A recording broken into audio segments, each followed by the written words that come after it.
All right, everyone, in this video, we're finally going to get into graphing piecewise functions. So hopefully evaluating the functions and writing the piecewise functions like we did above is going to help us take these from the top and graph them by hand.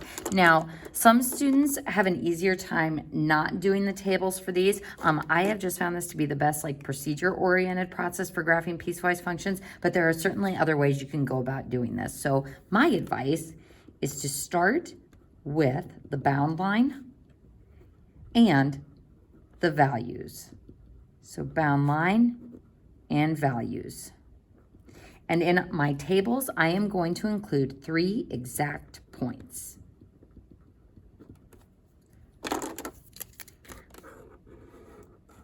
And this is actually kind of my full guide for doing piecewise functions. So starting with the bound line, the values, and then 3 exact points in my table.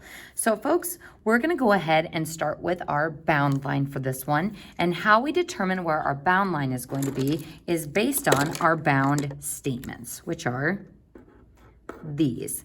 Now, if it is this function for x values less than 0 and this function piece for x values greater than or equal to 0, that means at 0 is where we are going to split into my 2 function pieces. So just like up here, where I had the split at 0, and I can see that value in my bound statements, we can go ahead and draw in our bound line at 0 for this graph. And I like to start by drawing in that bound line because, again, your function pieces are going to go bound to bound. So there's my bound line. Next, we are going to do the bound values. Now, my bound values are going to be at 0 and 0.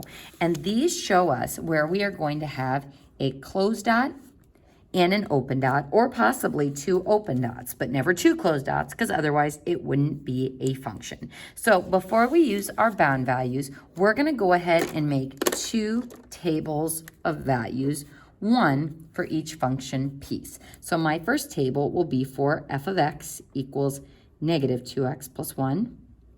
And I'm going to make a table big enough for 3 values.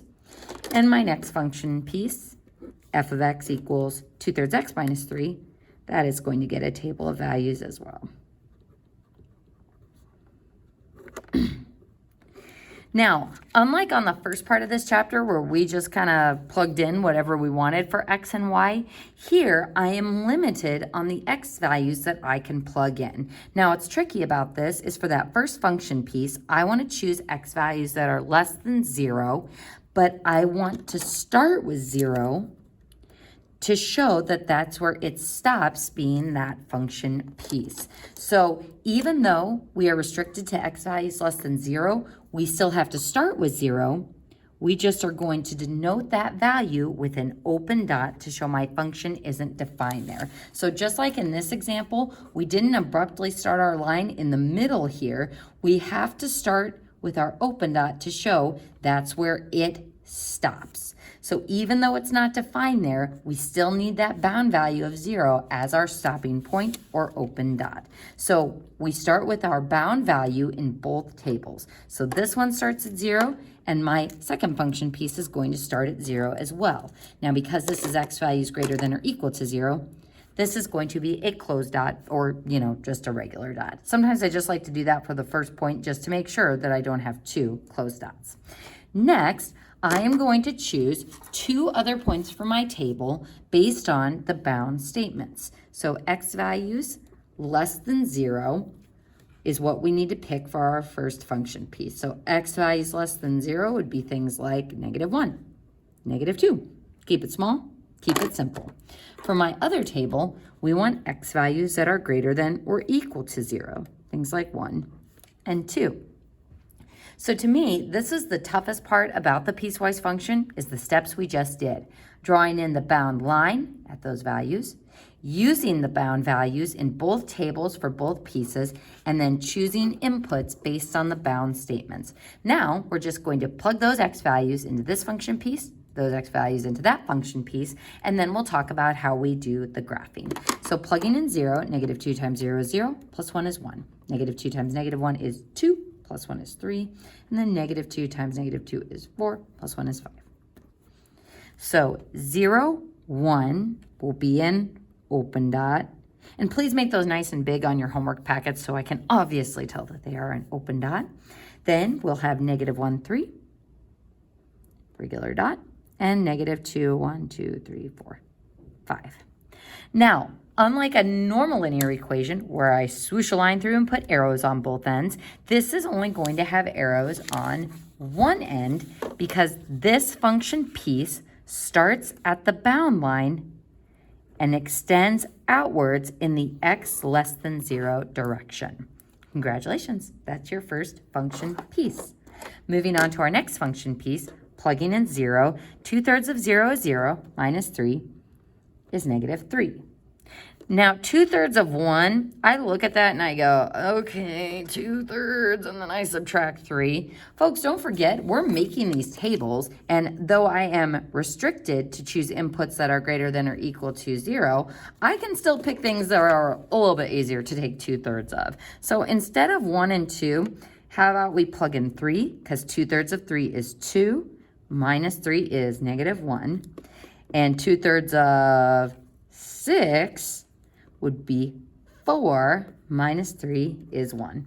So again, as long as you choose inputs that are in correspondence with your bound statements, you can choose whatever you want there.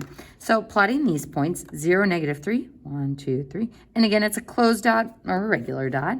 3, negative 1, 1, 2, 3, negative 1. And then 4, 5, 6, positive 1. And then we extend out from the bound line to the right. And hooray! We have now successfully graphed a piecewise function. And a good way to check yourself is make sure that this passes the vertical line test, because piecewise functions are functions. And if it does not pass the vertical line test, it means you done goofed somewhere. Sometimes where students go awry is with the x less than like a negative number. They'll actually accidentally use the same x input. So if you do have function pieces that are in the same area, failing the vertical line test, check the inputs that you picked for x. Now, if you can do this without making a table, if you can just say, hey, I'm going to start at my bound value of 0. This has a slope of negative 2, so I'm going to go up 2 and back 1. You can certainly do that as well. So I would love it if you showed the table work, but if you can do it without, that is totally fine too. All right, folks, moving on to the next problem. We have another piecewise function. We've got our squiggle bracket, 2 function pieces, and then 2 bound statements. So looking at these bound statements, where is my function going to split? At 2. So I'm going to draw in my bound line at 2. Next, I'm going to make a table for each function piece. F of x equals 5. And then f of x equals 2x minus 4. Next, I choose x values for the tables based on those bound statements for the function pieces. So this says x is less than or equal to 2. We start at the bound value with a closed dot, and then we are going to choose x values that are less than or equal to 2. So going backwards from 2, we would have 1 and 0. Next, for our second piece, we would have f of x equals 2x minus 4. Using that bound statement, we are going to start with our bound value of 2. So even though we're supposed to be choosing x values greater than 2, we start with an open dot to show that that's where it stops being this function, stops being this function and starts being that other function. So even though we want x values greater than 2, you always start with that bound value, and we denote it with an open dot because it's greater than 2. Choosing our other x values, we would have 3 and 4. Now that we have chosen our inputs, we are ready to plug those into our functions. And folks, this one on the left is similar to the one that we did up here, where I had f of x equals that constant value of 3. Having f of x equals 5 is the same as having y equals 5. So this just means it does not matter what I plug in for x, our y value is always going to be 5. So what this means is we can autofill that y column with 5s all the way down. Now, if you're feeling a little jilted, like, hey, I spent a lot of time picking those x values, we still needed to plug in these inputs to start at the bound line and extend to the left. So plotting those points, we'll have 2, 1, 2, 3, 4, 5, 1, 5, and 0, 5. and extending to the left. And that constant function piece, y equals 5, is a horizontal line. Plugging in our other function x values, 2 times 2 is 4, minus 4 is 0. That gives me 6 minus 4, 2, and then 8 minus 4 is 4. Now remember, at 2, 0, that bound value, that's where we stop being the left function and start being the right function. So then 3, 2, and then 4, 1, 2, 3, 4. And extending outwards in that x greater than 2 direction, that would be our next function piece. Folks, in our next video, we're going to be looking at this final piecewise function where we move away from a nonlinear piecewise function and have 2 quadratic pieces.